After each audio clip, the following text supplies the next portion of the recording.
G'day, this is a KUN26R Toyota HiLux, and today we're going to do a review of this series of the Toyota HiLux. Now I own, on the farm, we own a couple of HiLuxes from this vintage.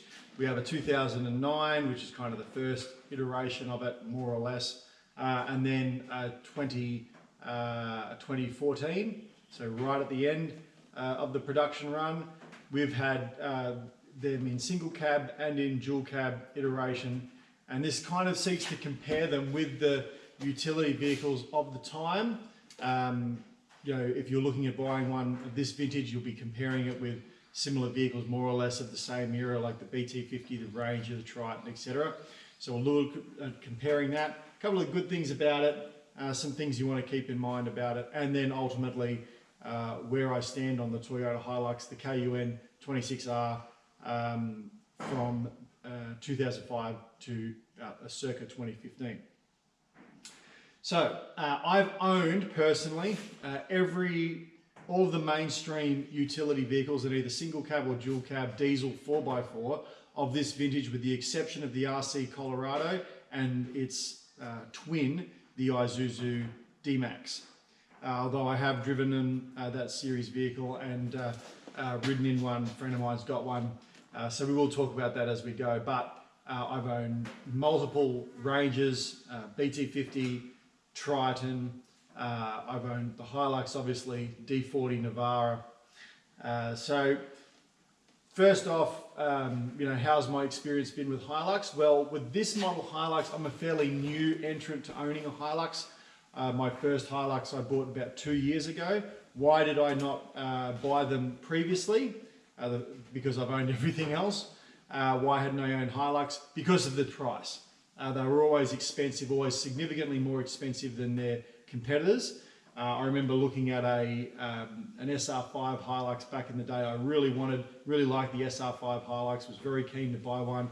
Ended up buying a GLXR Triton, and the reason was simple. The GLXR Triton, which was the top of the line Triton at the time, was 39,000 drive away, and the HiLux was 50,000. The HiLux, in my opinion, was the better car, but it wasn't 25% more car than the Triton. So I went with the Triton and was quite comfortable with my decision at the time. So, you know, how have I found the Triton, the HiLux? HiLux has been good. I've liked it so much so that I bought another one. So I have two of them now on the farm. And the principal reason that I bought them was really because of the price. One came up for sale. It was in perfect condition on the interior and mechanically, but on the outside it had a few dents, a few scratches, full service history maintained by Toyota, first class in terms of mechanicals, but the body was a little beat up and it was really cheap. I couldn't get that era vehicles, like a circa 2014 in a Ranger or a BT50 or a Triton or whatever, for the same price as I bought that HiLux. I bought it cheap, so that was why I bought it. And then the second one I bought, the circa 09, I think it is, I did the same thing. It was very, very cheap, so picked it up for one of my employees, and it's been good. Both of them have been very good. So how have I found them? Excellent to work on, really nice, and lots of room in the engine bay. I love the draining oil filter, really easy to change the oil. You've got to take the bash plate off. The bash plate doesn't have a little plate to remove, like on my Land Cruiser. There's a little plate you drop out to get access to the drain plug, but you know, can't blame Toyota for that because the one I have is aftermarket. But anyway, but the access point for the oil filter is excellent. Lots of room in the engine bay, so makes that a lot easier to work on. It's very good, very easy car to service. So I really like that. The drain plug is above the front cross member, which means the cross member can get covered in oil and drip a bit. That's not a great design there, Toyota, but that's my biggest complaint about servicing, really. Front and rear diffs is fairly common now, front drain plug, so that's really good. Easy to get access to the transfer case, gearbox, oil. That's all pretty straightforward, pretty easy. Engine's a 3-litre turbo diesel. Same more or less engine all the way through this generation, 05 to 15.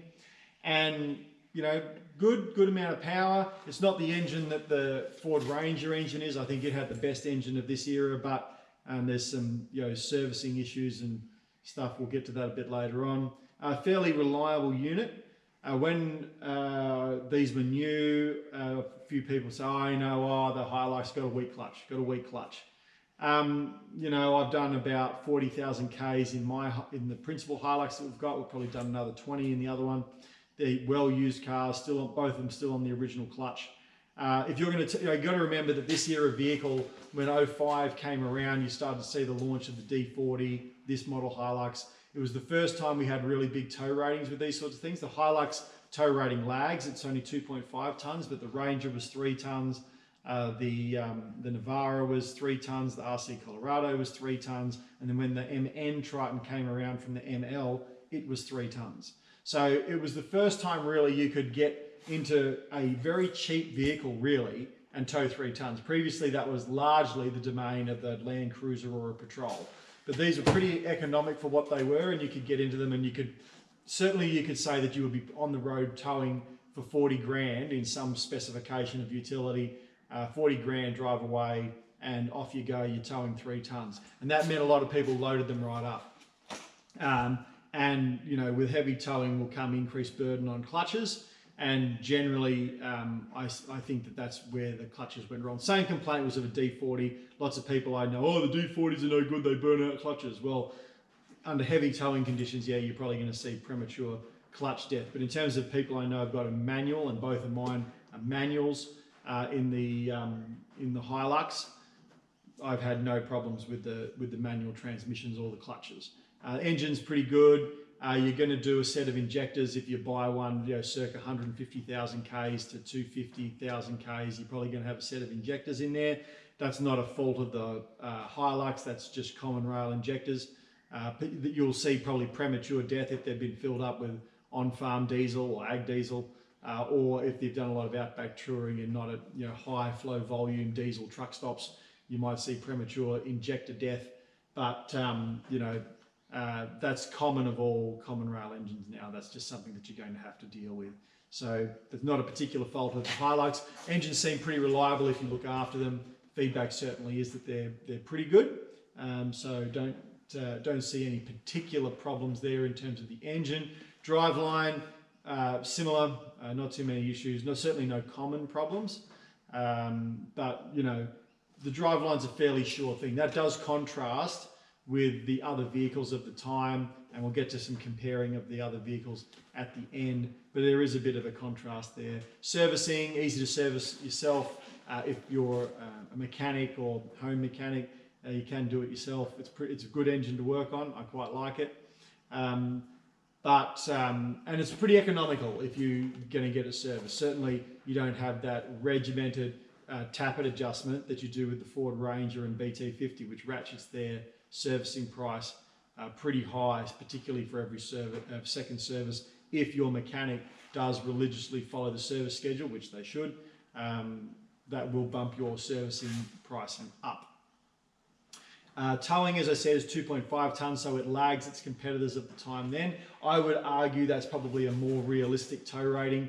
I've had, the MN Triton, it's rated for 3 tons. In my opinion, it can't do it reliably, not across time and circumstance. That's a load beyond what it can comfortably tow. When I was pulling my old race car around, including the weight of the trailer, that was probably about a 1,600 kilo at max, at absolute max rolling weight, and it didn't like it. You'd be backing right off on a gradient upwards. That was really working that engine. I think that 3 tons is beyond being able to, comfortably do the speed limit across time and circumstance. 3 tons on the back of the MN Triton, I'm not comfortable with that. Then you can flip over to something like the Ranger or the BT50, and if you've got a manual, well, you've got the problem of the 5-gear gearbox synchros wearing and it popping out of gear, and you're having to hold it in gear with your knee. I've had a couple of Rangers and BT50s, and I've done a couple of gearboxes just by towing nothing near what they're rated to, nowhere near 3 tons.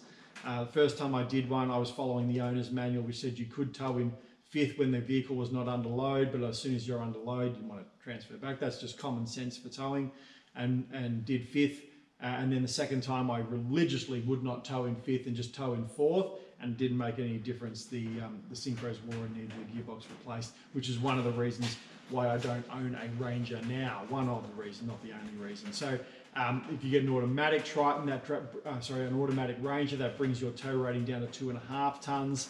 So in this era vehicle, you've got the D4-D. The D4-D, you know, if you're going to tow, that seems okay, but watch your clutch. RC Colorado, 3 tons, yeah, okay, fine. But again, your 3 tons, if you want to max out your 3 tons, you're on the limits of what these vehicles can do. So 2.5 tons, that's what the HiLux is rated to do. I think that's more a comfortable number, but you're pretty close to the limit of what the vehicles can do. But having said that, if you did have a requirement to tow 3 tons every now and again, well, that's obviously going to exclude this from your shopping list because it can't do it. So you've got to know about that. In terms of ride and comfort, the power's okay. I said I don't think it lags the Ranger. I think the Ranger has the best engine of these vehicles of this era, in my opinion, but up to you. The ride's fine. It's still a utility vehicle. It's not got the refinement of the modern dual cab utilities. It's still got that typical jitter in the back end of it with the leaf sprung rear end. Inside, the interior, certainly this era, the 2012 onwards, is a heap better than the early ones. Even the early SR5s, the driver's seats were not great. In the SR, not good at all. Those when they jumped up to the resculpted seats in the latter term, so they had 2 facelifts. They had a facelift about 2009, somewhere around there, from the 05. And at the end of that first facelift before 2012, you did have the resculpted seats, which was a lot better. But then when you get to 2012, you got a much better interior, much more comfortable driver and passenger seat. And in my opinion, they're worth every penny. It's a far more comfortable place to be in those seats than in the pre-2012 facelift seats. But having said that, I've been very disappointed with how they wear, particularly the bolsters. They seem to have a tendency to collapse prematurely, which is disappointing because the seats, once they start to go in the bolsters, they're not nearly as comfortable as they were, but they are a lot better to kick it off. In my other HiLux, my kind of daily driver, if you will, I've been looking to change that seat over because it's not as comfortable as it was because that bolster's kind of collapsed. And I'm not a heavy guy, really.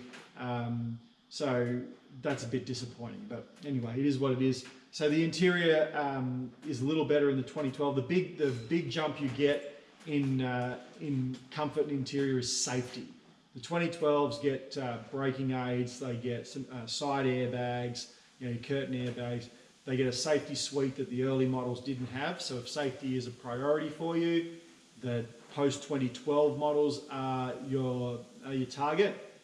And there's also some better features like some better steering wheel controls, cruise control, that sort of thing across all models, whereas the earlier ones didn't have that.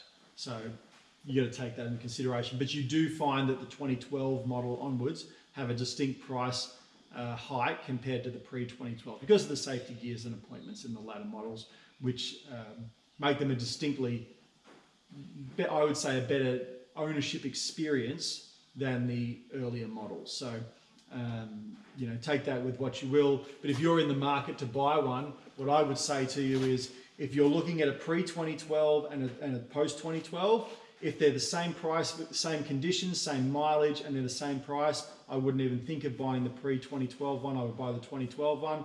But if there's a distinct, thousands and thousands of dollars difference between pre-2012 and 2012, you'd have to make the call on how much you desire that facelift with its increased safety options and interior comfort. But having said that, if you were looking at something like a pre-2012 SR with a post-2012 workmate, there's no difference between the two basically.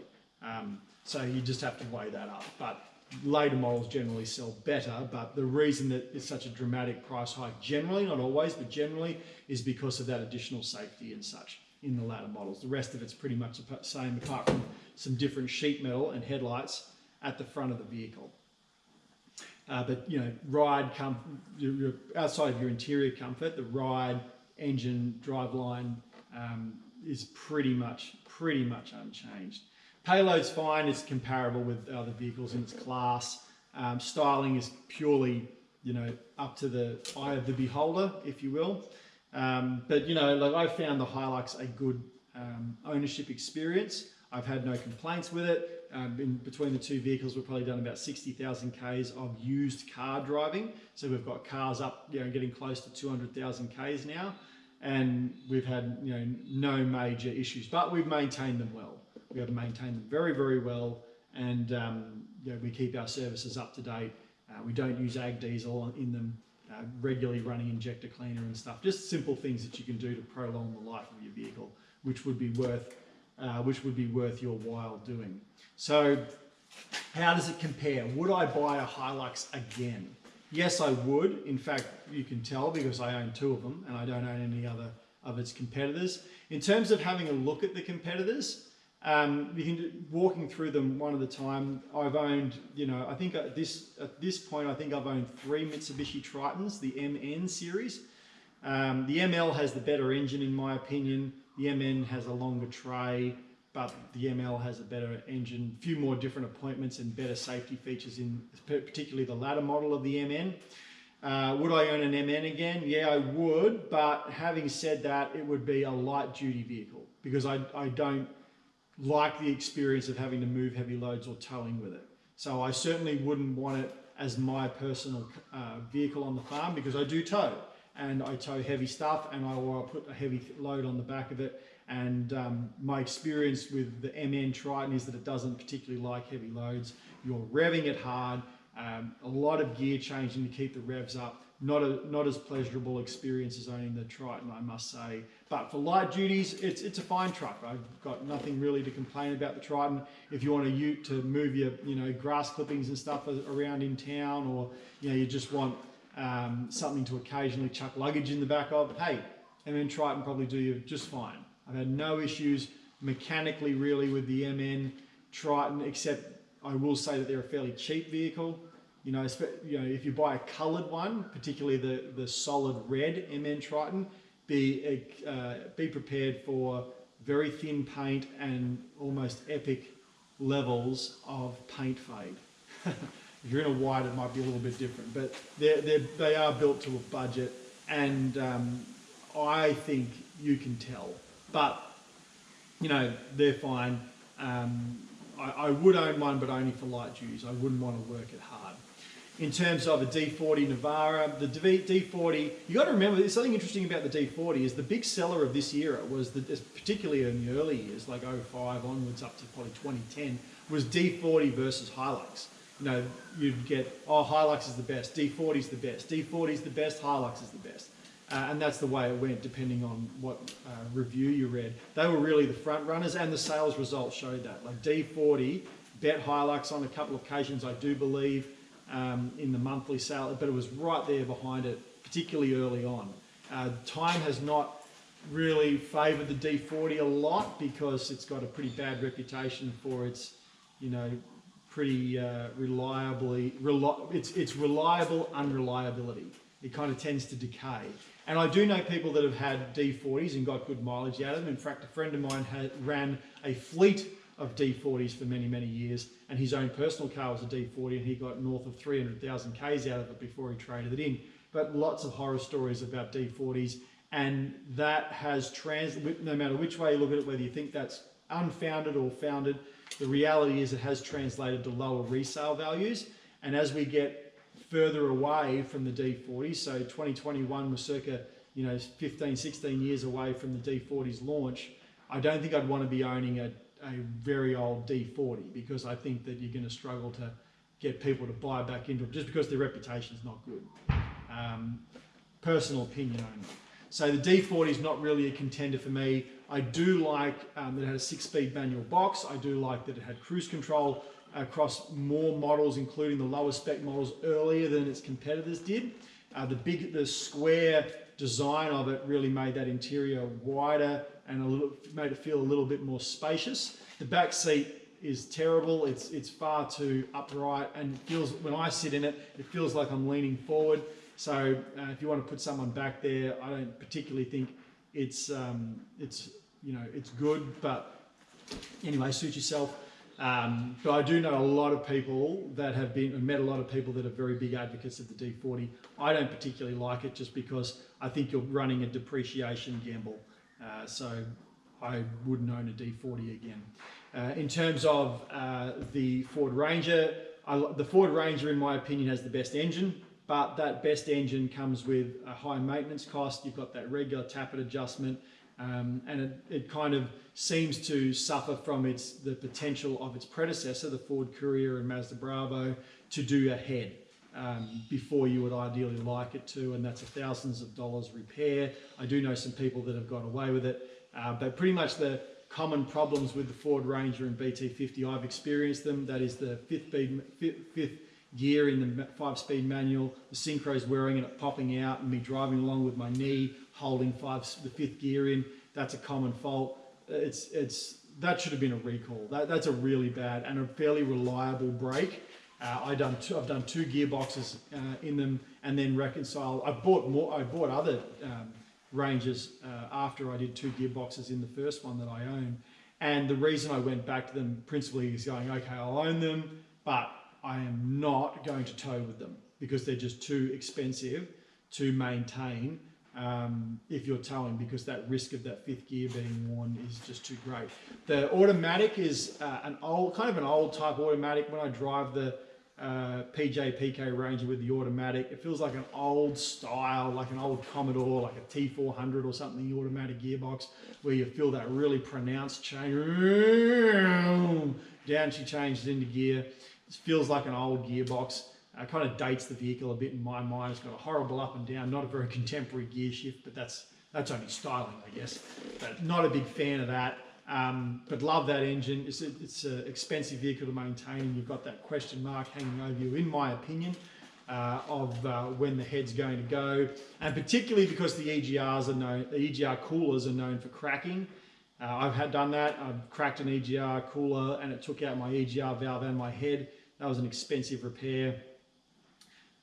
So, and that's a common fault. You can do some preemptive strikes there if you like to do that. And I do know, I have met some Ford Ranger owners who have done some very high Ks and not cracked an EGR cooler, or have done a head.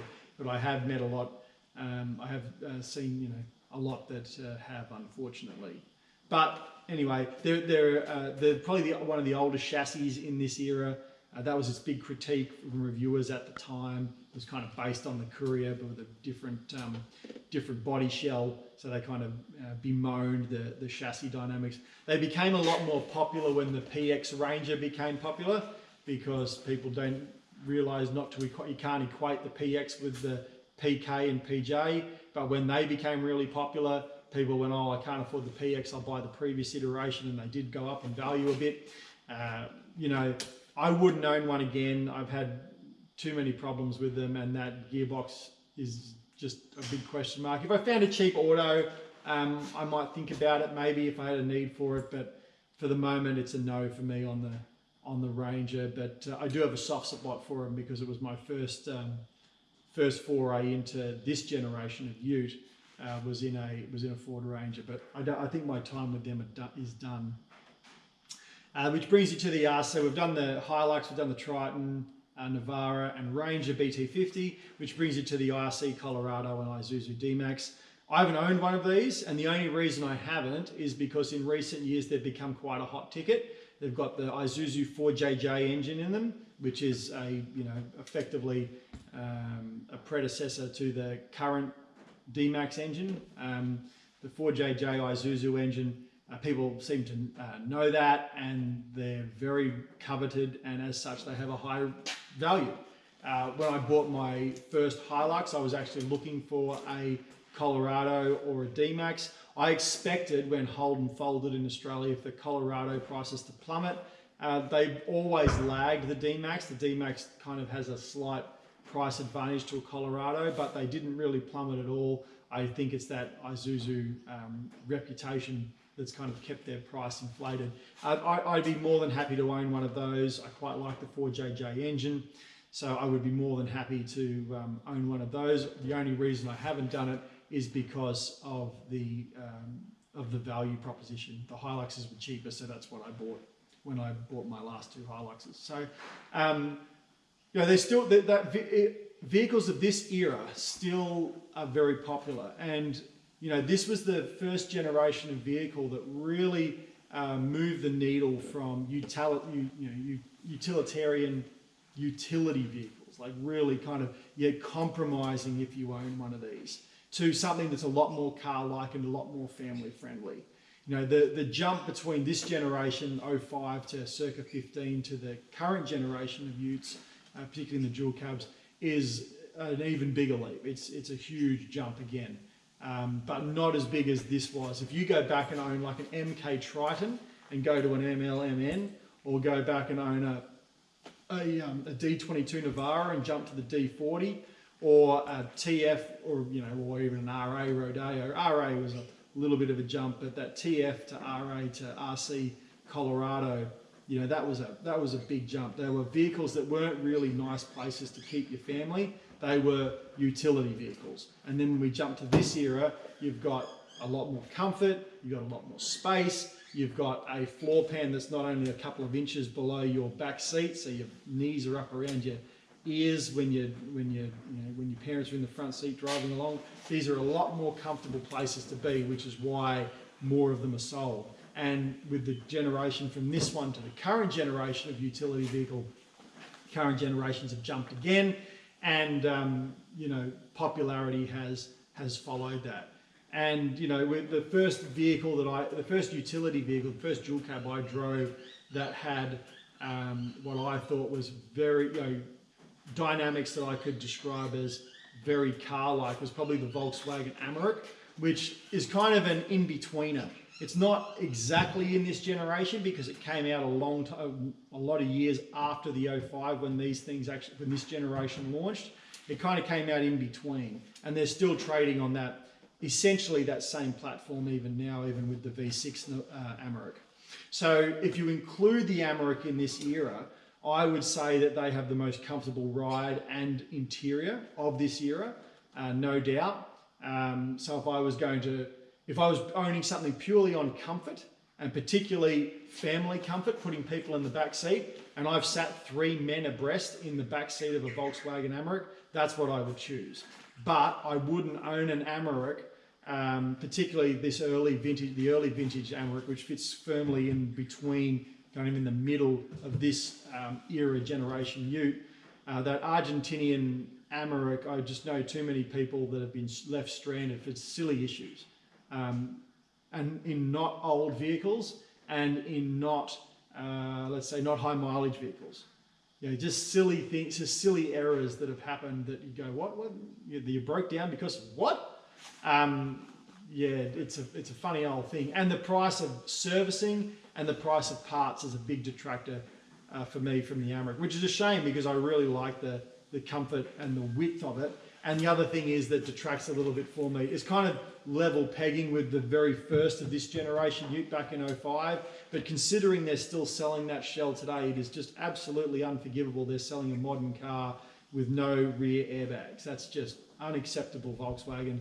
I can't believe you can continue to trade on that. But in any event, it launched in the middle of this generation. It had no rear airbags. You got to factor that into your consideration. 3-ton tow rating with the 2-litre. Doesn't tow too bad, I got to say, doesn't tow too bad. But, it's a no from me. I've got no local representation with Volkswagen if I get into trouble. Their parts are horrifically expensive, as is their servicing. So I'm not super interested in going over to Volkswagen. But if you're buying new, cap price servicing or something, which takes you outside of the scope of this review, maybe that's something that you would consider. Anyway, so in terms of if you've got a family, just purely on comfort, if you're putting people in the back seat, I believe the Amarok is the best, but I wouldn't own an Amarok. So what would I own in that circumstance if I had a family to chuck in the back? If I had one child or something, A Mitsubishi Triton would be fine. I think the back seat angle is quite comfortable in the MN Triton. I've done some lengthy trips in the back seat of a MN Triton. The big detractor in comfort I have with the MN Triton is the width of the cab. It's just too narrow. It's just too narrow. And if you've got to put 3 kids abreast in the back seat, it's not very comfortable. You've really got to squish it in there. It's just a little too narrow, but I do appreciate the angle of the back seat, that you can lean back a little bit, which contrasts directly with the D4-D Navara, which is just too upright. When I sit in the back of the D4-D Navara, it feels like I'm leaning forward. I have never done a tenured trip in the D4-D Navara because on the couple of occasions I've had an opportunity to sit in the back seat, I've said, I'm sitting in the front seat or I'm not going in this car. It's just, I can't stand it. So anyway, but nice wide cabin. I do like that about the D4-D. If you've got kids that can put up with the back seat or they're in child seats, that might be a different story because it is a lot wider. RC Colorado is fine. Kind of a bit of an also round in the interior there. It's not too bad. Kind of akin to the Ford Ranger. It's not too bad. It's a little narrower, again like the MN Triton. So there's that. Or you've got the HiLux. So if I was buying something that I needed to put 3 kids in, as I said, just on comfort alone, I would buy an Americ, but I wouldn't own an Americ because of the aforementioned reasons. So if I was buying a dual cab, I needed to put people in the back. I would almost exclusively be looking HiLux, and I would be looking at a 2012 onward HiLux so that I could get, all the buttons on the steering wheel, cruise control, and climate control. The differences in the later model between the SR and the SR5 of this post-2012, they're not huge. The seats are still the same, notwithstanding a couple of special editions where they did some leather and stuff. But the post-2012 ones, they're well appointed, the SR and the SR5. The big difference for me is the cruise control. Sure, you get chrome mirrors and chrome door handles and you get wheel arch flares, all the bits that trick up your truck. And leather steering wheel. The leather steering wheel is quite nice, but the cruise control is the thing that really does it for me. Sorry, not cruise control, climate control. The climate control is the thing that really does it for me. But having said that, given the seats are pretty much the same, do you want to spend all that extra money just for some chrome and stuff? I don't know. I don't see it, but that's up to you. Depends how much of a premium you're paying, I guess. So, quick note, if you're going to put change the wheels over on one of these, if you're going to put alloys on it from the steels, if you've got an SR or a Workmate and you want to put SR5 wheels on it, you can. They're the same stud pattern, but you need to put wheel arch flares on it, otherwise the wheels will stick outside of the guards. If you've got a tray back, a cab chassis, you may be able to cope with it at the back, but at the front, depending on where your wheel arches sit, or your mud guards sit rather, but on the front you're going to need wheel arch flares because the wheels will stick out. They're a different offset, the alloys compared to the steelies. So just keep that in mind. So the smart money to me on these, 2012, yep, that's probably what I would buy just for the safety features and additional comfort.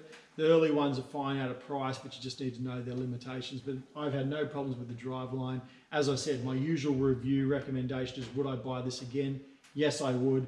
In this era now, as we're well outside of it now, we're in 2021, we're basically 6 years outside of this era vehicle. So you're talking a well-used vehicle. If you go all the way back to 05, you're 15, 16 years old now. So in that sort of age vehicle, what would I buy? I'd buy the most reliable thing I could. And to me, that would be one of these or potentially an RC Colorado. They're really the only two that I would consider unless I was getting something exceptionally cheap, which could offset some of the potential drawbacks or flaws or, and it would also depend what I was using it for. For example, if I was going to do heavy use straight off the bat, I wouldn't even consider a Triton. But you may disagree with me, it was absolutely fine. All views here are expressed on my own. But I've found the KUN26R HiLux very, very good. I would buy it again. Do I regret not getting into them sooner? No, not really, because they were always too highly priced. And I think they're not 25% more but when they were new. But now when the prices have come back and they're a lot more compressed in their pricing, I think that they're well worth a look if you're looking for something in this era. Other things, you know, like they've all got EGRs in this era. Most don't have DPFs yet, and none of them have DEF. None of them in this era have DEF. But you know, you'll have to. It depends on how sensitive you are to emissions, and whether that factors into you buying one of these as opposed to one of the new vehicles. I do know plenty of people who are big advocates of this Triton just purely because they don't have a DPF like the current generation HiLux does. But anyway, I'll leave that for all you anti-DPF people to discuss. But I quite like this era vehicle. I am quite a fan. Would buy it again. I enjoy driving them. They're not, you know, the newer generation trucks are better. There's no doubt about that in ride, fuel economy. You know, I find them better in almost every way. Fuel economy is probably one of the most negligible improvements, but I do think the modern vehicles are better in every way. I choose to stay on these because a little bit of price and a little bit of my ability to service them and to stay away from some emission stuff that I find a bit problematic. But you know, I'm quite happy with these vehicles. But as vehicles become more refined, if you jump out of one of these, this is an SR HiLux, 2014 SR HiLux. If you jump out of one of these and go into a brand new D-Max, the new D-Max that's launched, these start to show their age. You know, in isolation they can look okay, but when you jump into the cutting edge of what's launched today, even like a PX3 Wild Track, like they do start to show their age a bit. They were still an era that were migrating out of that utilitarian vehicle into the more modern vehicles, so lots of hard plastic, you know, where it's softened a lot now, where as things become, you know, people desire to have things more car-like. So they are starting to age, they are getting old, but they're still a good option. And compared to where we were, like if you're in the market for one of these things and all you can afford is one of these, you're in a massive advantage to someone who is looking to buy a 5, 10, 15-year-old vehicle, a dual cab, in say 2010, which was taking you back to 1995, putting you squarely in the era of the TF Rodeo, which is just nothing in terms of comfort, ride and power compared to these trucks are. So I think there's still good options and worthy of looking if your budget only stretches so far. So I hope this was useful for you. Thanks for watching.